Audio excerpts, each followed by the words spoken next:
these are minor issues compared to what I've run into before with my RVs. So on the road trek, I had the electronic step at the sliding door went out. God, it was so long ago. I'm trying to remember. I had a problem, I think, with the toilet. I think it was leaking, and they fixed it under warranty. And there might have been a problem with the refrigerator. With the Pleasureway, it was pretty good, but harsher conditions. It was like in a Quebec winter when it was springtime kind of, February when I bought it, so it was pretty cold.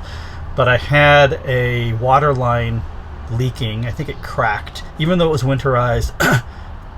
There was a crack, and they had to, and so I had winterization, that pink fluid kind of all over the floor, but they fixed that. And I had a lot of problems with those MCD shades. I vowed I would never get those again. The rollers would go out and the blinds would just come down. They would lose tension, and then sometimes the blinds would just fall off, which was surprising to me with Pleasureway. But they fixed it all, but I didn't like those MCD shades. And then I did have a problem with a leak with the window, that little window that was in the bathroom. So when it was raining really hard, the water would come leaking in. Not a lot, but it was a steady stream of water that would just come in and go into the gray tank, because it would drip down the wall and go into the shower pan, and then go into the gray tank. It wasn't a lot, but it was leaking. So there was that. And I had a few little quality issues with the Pleasureway in terms of the headliner coming down from the weight of the drop down, roll down screens. So it was almost like I don't quite know if they didn't attach it well, but it seemed like it was only glued up there, and the glue had given way and it had come down. But again, those were fairly, honestly, minor issues that I found that there could be much worse, in an RV, like where cabinets are coming down and big things like that. And luckily, I've never had problems like that. So all in all, in comparison to my past experience, I feel like I'm pretty lucky, like with overall with the 3 RVs that I've had. But with the Panoramic, if it's just a few of these things, then I feel like I'm pretty fortunate. I'm not going to complain. Benefit. I had the single kind of heater in the Pleasureway, and that heated nicely, but it was loud because it was only a single heater. It was just that one vent located mid-cabin, mid-coach, and it had to heat the whole coach. So you would have kind of cold zones. So right around the heater, it was really warm. But as you got toward the bedroom and toward the front, the temperature could drop off. But man, the Truma Combi is just really quiet.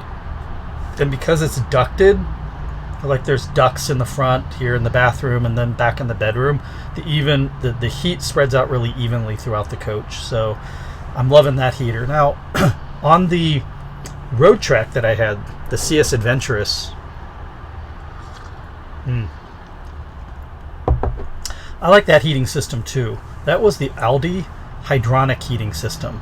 So the Aldi, it was also silent because it uses basically a hydronic heat. So it ran a glycol line through the floors and some parts of the walls, like in the bathroom.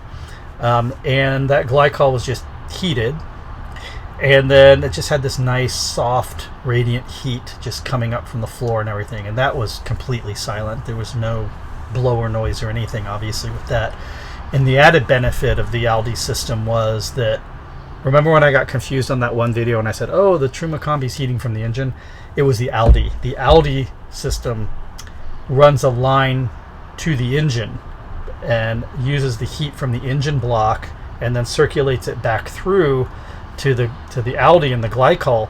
So while you're driving, the Aldi system's heating the glycol, and you get kind of free heat from that. You don't have to expend any of your propane, I think they also make the Aldi with a diesel, so it can tap off of your diesel tank. But the point is, it's really efficient because it's using the heat off your engine through a heat exchanger to heat the glycol. And so by the time you get to your destination, it's already, warm in the coach part of the cabin. And so for, I didn't know this when I first got my RV, but when you're driving to your destination, the cab is all nice and toasty warm because you got, like a car, you got the blowers coming in from the front. But everything behind you is kind of refrigerated if it's cold outside, or if it's hot outside, it's like an oven, because that's a completely separate heating and cooling system back there. So unless you drive around leaving the heater on, which you can do, and I've done before, especially like in Quebec where it was really cold in the winters and you had to do that because the lithium batteries were back in the back and they needed to be kept above freezing. But if you forgot to do that, then you drive into pull into your spot, your camping spot, you go back to the back and it's like freezing cold or it's like really hot. But with the Aldi system, you just could either leave the hydronic heat on while you're driving because it's really not that dangerous. It's just using the engine heater to heat back there, or you just immediately turn on the heater back there and instantly things you're getting radiant heat. So I like the Aldi system. It was pretty cool. But I've done a video. I don't know if it'll be released by the time I do this video, but if not, it's upcoming. But a video on, oh my God, cute dogs out there. Little French bulldogs. Oh, they're so cute. On comparing the Travato L series, the 59 GL, to the Panoramic, and that has just like a massive lithium battery system in it. And I talk about that, but I have a pretty good lithium battery system in the Panoramic at I think it's probably it's over 5,000 watt hours, which was over twice the amount that I had in my Pleasureway, which was sufficient in my Pleasureway. Anyway, it is going gangbusters. I mean, honestly, I've never dropped below 75% charge. And that is amazing because I really, when I'm inside the RV, you see me. Like, I use it just like a house. Like, I don't think about what I'm plugging in, what I'm turning on. If I'm running several appliances at the same time, I just don't think about it. I do whatever I need to do. And even so, I've used 25% in like a 24-hour period. Now, mind you, that's not running like really big energy hogs like an air conditioner. We'll find out what that's like in the summer. But still, I mean, I've used like the electric steam oven along with the microwave, and then the coffee maker, had all the lights on, watching TV, Netflix streaming, running the Wi-Fi booster, the whole coach Wi-Fi, plugging in our tablets, laptops as well, and charging those, just like you would at home. And it's just been really great and really energy efficient. So happy about that. What else can I tell you? I'm happy that the gas prices are going down. Whew. Man, when we went on our trip to Sedona, I think, well, gas prices were high in the beginning and they started dropping, but I think we put in, I don't know, it was $500 in gas for a round trip for that, which I guess isn't bad for two people traveling and you're pulling a whole house, traveling with a whole house. But yeah, so I'm glad the gas prices here in California are going down. It's making these little trips and stuff like that a little more affordable, so to speak. Replenish the I told everyone we're out of mint tea, so I'm replenishing it. It's like, you gotta have your mint tea on the road. So we've had our Starbucks. Julio, you're back from the gym. Yep. We did our Starbucks. Yummy. Always got the, what do we get? Not the Impossible, we got the sausage egg. Sausage, egg, muffin. That was yummy. So now we're gonna have to make a quick jaunt to San Francisco to pick up some exciting stuff from there, and then we're gonna head to Sacramento and go to a family function, and then we're heading up to Placerville. So we got a full day ahead of us. Yeah, we better hit the road.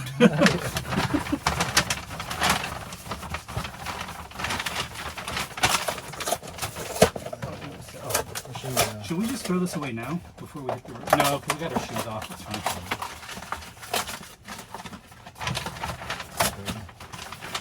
Thank you, babe. Okay, lights off. I'm going to check all the cabinets, make sure we're locked down.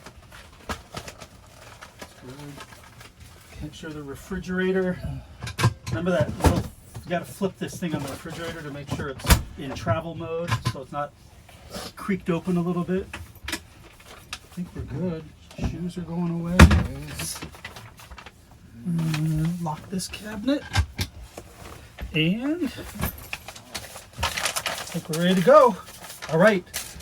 We will see you on the road. I think I'm going to go the back way. Yeah, if that's okay. So let's first see what the traffic is like. I think we're good. We're good to go. It's only 25 minutes to downtown San Francisco, so let's do it.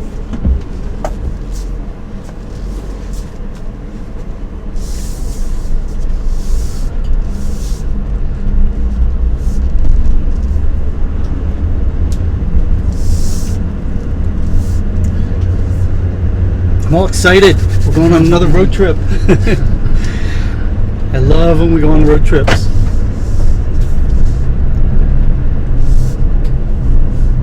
I'm going to do a little 3-point turn here, turn us around.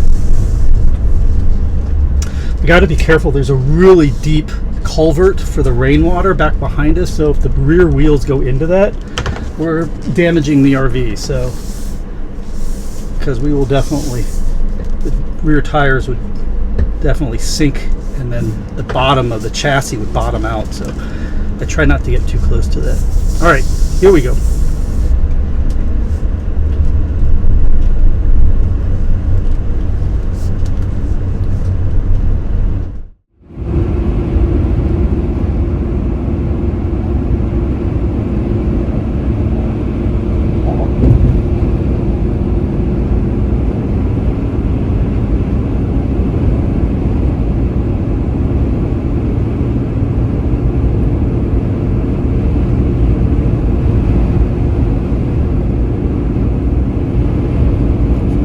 On the bridge. Wow, it's really buffeting us. Feel that? Yeah. Wow. So windy. Yeah. That's what my dad was talking about up in Placerville.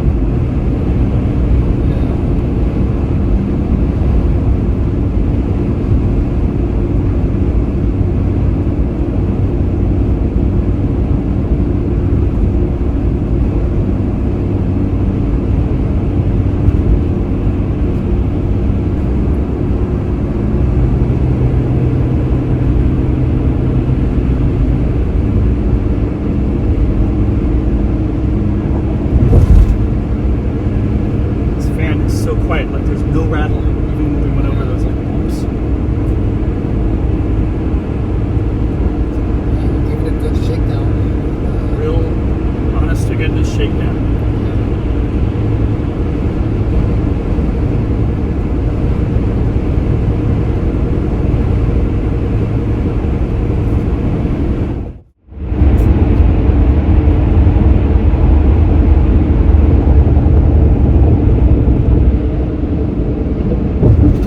What I'll do is I'll like cut out the audio and I'll put music in so you can like smile and laugh and they won't know what we're talking about. They'll think we're just like just like pretending. Yeah, unless they're good at like lip reading. Yeah. I did this when I was at my brother's wedding. The photographer was trying to like have us like pose and stuff. And then yeah, and then she was like, okay, pretend you guys are just like having a conversation, just like look at each other and just like laugh. And so we're just like, Park your car out there. That's the only thing. I don't mind parking like down there. I've done it before on Embarcadero because there's lots of parking spaces. It's easy. Like I don't mind, but with the car break-ins, I get a little worried. But that's what I'm saying. Like during farmers market, the thing, would you park it back there? I could. I mean, sometimes they don't. They kind of move past a van because they are not sure if someone's inside. No, but you can do. You have security like sometimes just wandering the parking. Because you're not supposed to park in front of the ferry building. Right. You can just like tip the security, say, hey, I'm a YouTuber.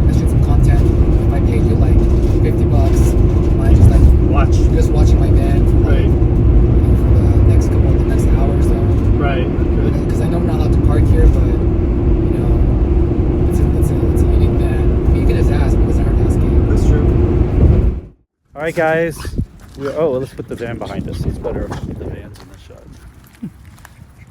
Morning, guys. Julio's finally up. Hey, what'd you think of that blanket? Super warm. Yeah, we'll show it to you. It's so a guest at my Airbnb gave it to me, and yeah, Julia tried it out for the first time last night. Yeah, it was really comfy and warm, and it did the job. All right, so we're gonna pick up some eggs and some lumpia from the family gathering last night, and we're gonna go inside the house and make some breakfast. So we'll check in with you guys later. Bye. Okay, oh my gosh, you guys. We came out to the van because we were just going to do a little bit of work. And as a part of that, I needed to get my YouTube bag out from the garage. And I opened the garage and I had like some rolls of toilet paper back there. And one was all scratched up. Clearly a rodent had gotten in the RV. And so I start moving some of the stuff around that's in the garage back there. And a little mouse comes running out.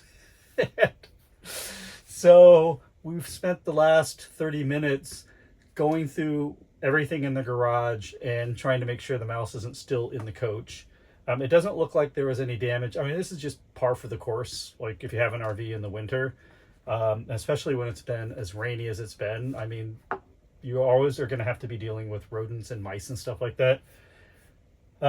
So I'm just hoping that it's out of the coach because I obviously don't want it to cause any damage inside the coach. I don't think it did. It looked like it had maybe just gotten inside the coach and then we came out and we kind of like startled it because there's just that little roll of toilet paper it started scratching on. But yeah, so that was our little adventure for today. So we moved the van. That's why we're here at a different location. We were parked up near the barn and that's away from the house and everything like that. And I think there's just more chance of rodents up there. So when we come down here, we're closer to the main house. And I think there's just less chances for rodents down here. Fingers crossed. That's what I'm hoping. So we're going to do a little work in the RV. We're going to be listening to see if we hear any little scurrying about or scratching, which hopefully we don't, which will mean that the little mouse got so scared and just kind of ran back out the way it came in. Although, I mean, I don't know if you can ever make these rigs completely rodent proof. I mean, mice don't need very big openings to get in, but I might talk to Panoramic and find out, where are possible openings that they're getting in and see if there's some way we can seal it up, because that was unpleasant. I don't want to have rodents getting into the HVAC system and destroying that, or wiring, chewing that up, or food and stuff like that. We're pretty good about not leaving any open containers of food in the pantry. We threw out a little thing of crackers just because, and then it's always a good idea never to have trash really in your trash can, although the trash can that comes with the Panoramic does have a lid and it seals it, but still the smells can get out. So we did have some trash in there. We took that out and threw that away. I think mainly it was a heat because we left the heat on all night at a low temperature, but just because it got down to freezing last night. And the little mouse must have thought, that's a nice little heated place for me to live. So it came up somehow inside the RV. Anyway, that was a big part of our day. Now, I'm actually going to go inside. I'm doing a little video recording on another project that I'm working on, which is an interesting project, and I'll talk to you guys about it later. But I'm going to be kind of doing some historical recording and interviews with people from the original days of Silicon Valley. And so, yeah, that's one of the reasons why we're up here. So I'm going to go kind of work on that project a little bit and then check back in with you. All right. Bye.